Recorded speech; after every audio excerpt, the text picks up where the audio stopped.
Today's lesson is all about the fifth power chord.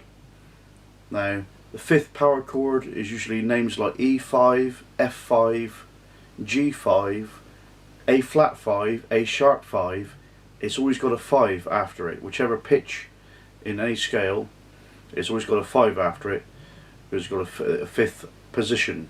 Now, if I show you the chord first, and then I'll explain the in-depth part of the power chord.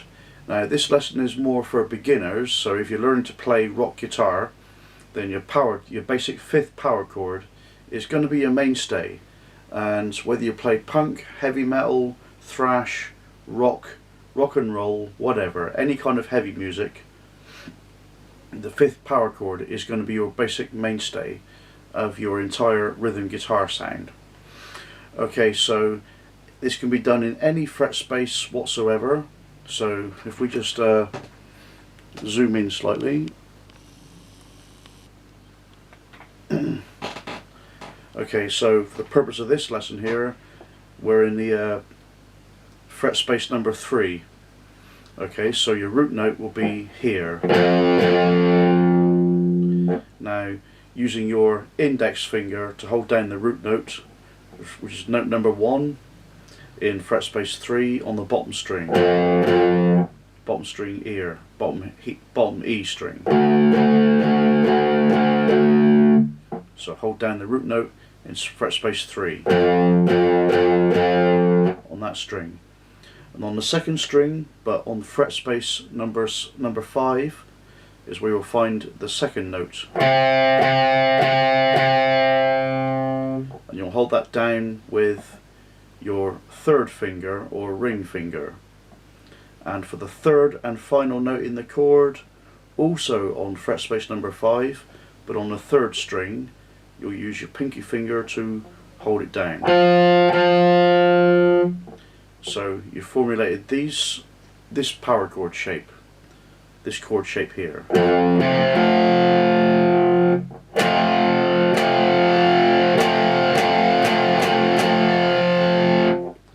That's the sound you should be getting.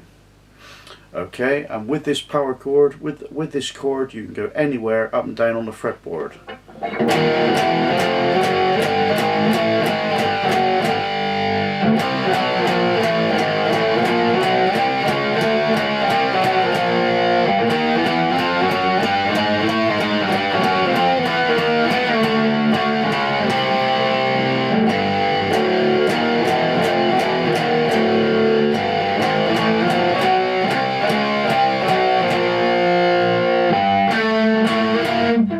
Excuse me.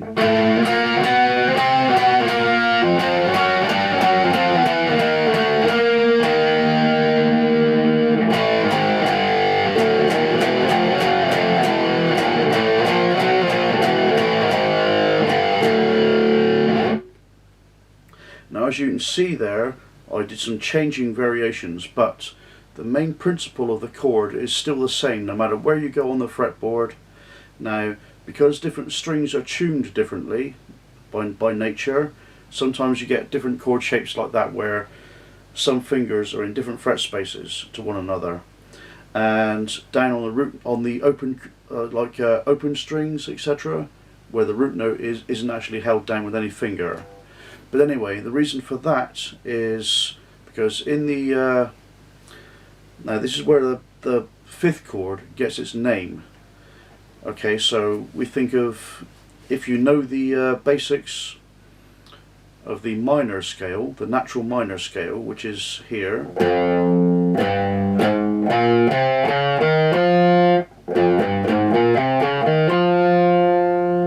That's in G, in the position of G, so you've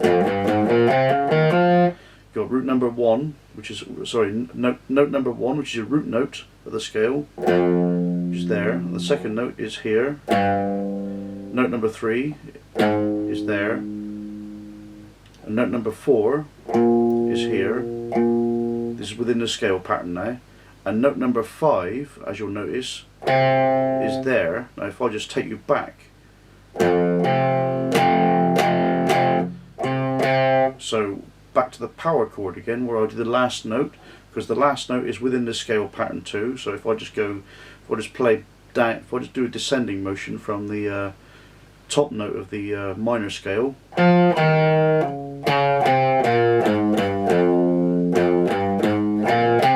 that's the 5th note. That is where the chord, that's where the chord G5 would be selected, because that is your distinctive note, the final note in the scale, which is exactly the same as your root note but an octave higher. So the 3rd note in the chord, which is your 5th note, is your distinctive sound. So that is why it becomes a G5 power chord, or a 5th power chord. And again, you can go anywhere on the fretboard.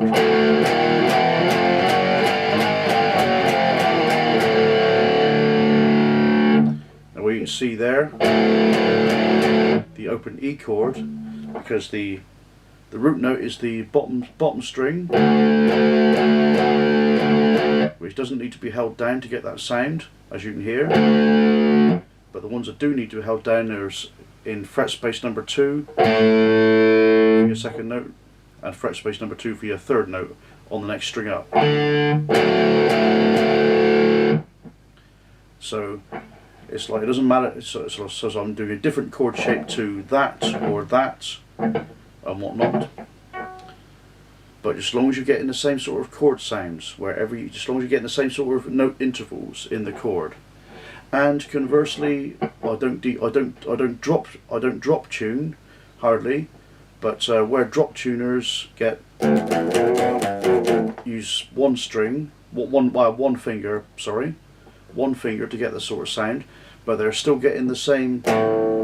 It sounds completely different because I haven't done it, but they're getting the notes they need to form the same sort of power chord shape, which is the 5th power chord.